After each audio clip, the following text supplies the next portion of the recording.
สวัสดีเจ้าคลิปนี้นะเจ้ามีกำเมืองมาเสนอนะเจ้าโมเดล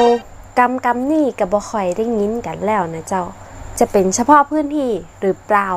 กับบ่ฮู้นะเจ้าแต่แถวบ้านนี่ก็ยังมีใจอยู่แต่ก็น้อยแล้วนะเจ้าใจเฉพาะคำว่าคือแปลว่าไหลแต่ความหมายมันแรงกว่าไหลธรรมดาจะเรียกว่า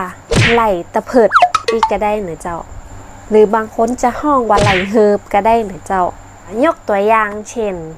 ไก่แม่ลูกน้อยเนี่ยเวลาเขาจะไปใกล้ๆกับลูกมันคนเฒ่าจะชอบว่าระวังไก่มันเฮิบเอาเด้อประโยคนี้นะเจ้าก็จะหมายถึงว่าระวังไก่จะไล่จิก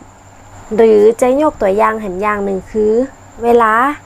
เขาอยู่กับเอื่อนก็ได้หรือว่าอยู่กับไข่ก็ได้นะเจ้าเวลาเนี่ยบ่ถูกใจไข่เนี่ยเขาจะไล่เฮิบเขาออกจากบ้านเขาไปเลยนะเจ้าเหมือนไล่ตะเพิดมันจะรุนแรงแต่เวลาเป็น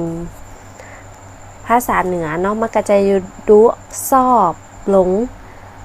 แต่ถ้าเป็นคนเหนือฟังก็จะฮู้เลยว่ามันแรงมันรุนแรงเหมือนกันนะเจ้ากำนี่เนาะใครแต่งประโยคได้นักกับคอมเมนต์เอาไว้ตั้งหลุมนี่ได้นะเจ้าเดี๋ยวเย้จะมาอ่านชอบคลิปนี้ก็อย่าลืมกดไลค์กดแชร์กดติดตามกดกระดิ่งจะได้บ่พลาดคลิปใหม่ๆนะเจ้าแล้วป้ากันใหม่คลิปหน้าคลิปนี้ไปแล้วเจ้าบ๊ายบาย